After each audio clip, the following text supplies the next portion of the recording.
vừa tia nên tua lời chê vừa lư chỉ muốn chia lờ để khơi quay chưa luôn nhàn trai trừ trả hoa đã lo cha cũ to to tư chỉ bỏ con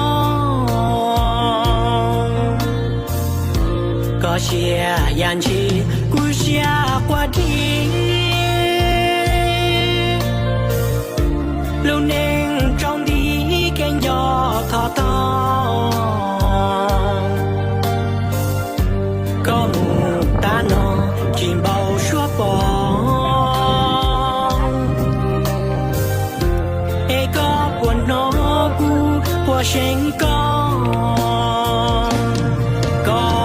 dài của mù tan đủ nó chỉ bỏ có lò của từ đi đua lâu nên là lo ra gì cho cũ mò cũ mê con nhà có mù ta nó cùng gió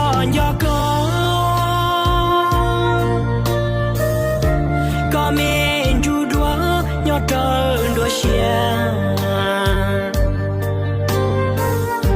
chỉ do trong qua do lời tia chỉ do mua khoa ít lia vua lo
Đây trước khi tôi đi ăn trong vòng 3 ngày, Chúa đã thánh hóa phần của tín hiếu để dùng chôn cất thân xác các phần mộ làm gia tăng niềm hy vọng sớm này. Xin Chúa thương cho tôi tới Chúa được nghỉ yên trong ngôi mộ này cho tới khi Chúa là sự sống lại và là sự sống chiếu sáng làm cho tôi tới Chúa được phục sinh và trong ánh quang chiếu tỏa từ tôn nhan Chúa tôi tới Chúa được nhìn thấy ánh sáng vĩnh cửu trên trời. Chúa hằng sông và yên tri muôn đời. Amen. Thôi, chị kia thằng ơi. Chị cho sọc tảng ơi, cảm ơn chị.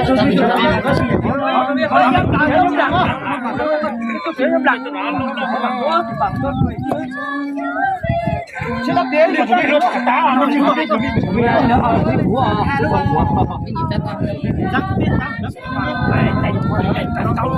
chị một cái tao chị tao tiến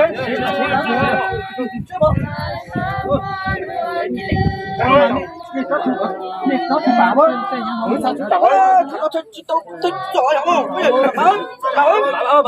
bảo ơi nó chơi hai bạn nó chơi là nó giỏi mà nó chó nó giỏi mà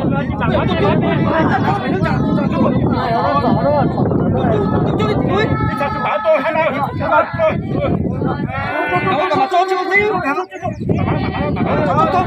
cho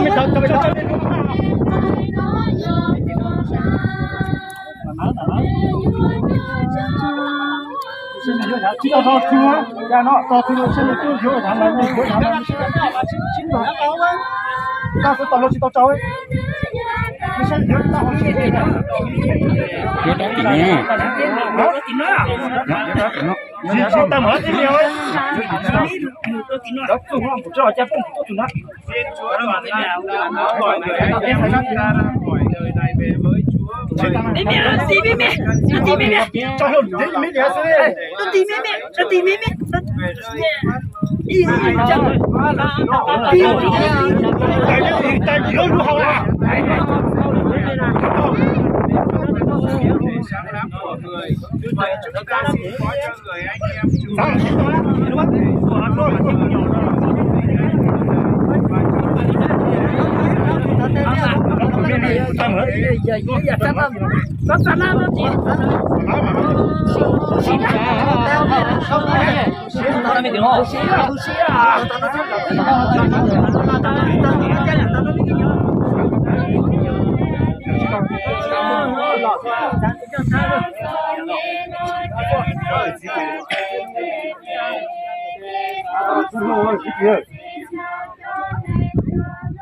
Xin lỗi,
你家吧，你就当我看嘛。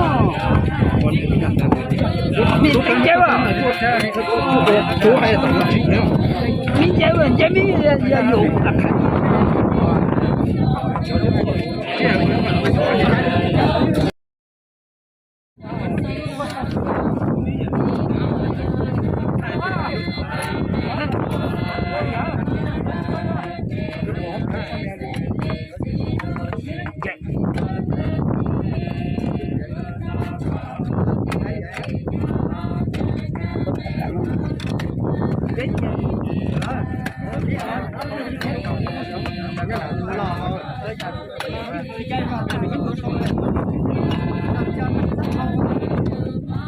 mà anh sẽ xem nó ăn trái mà cái thằng nữa cơ có xe hết mà lý do sẽ giả xem ăn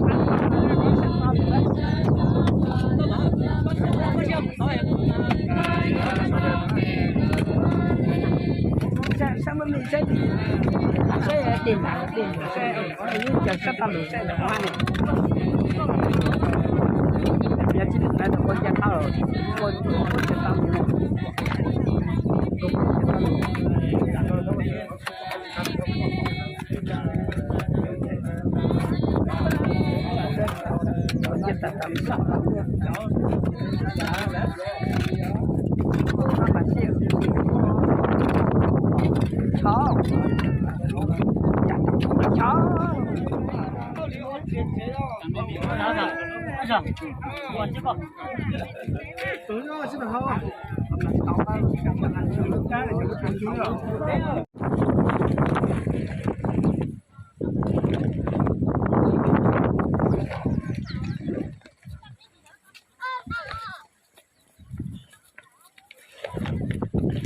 Có tiếng mà chị tao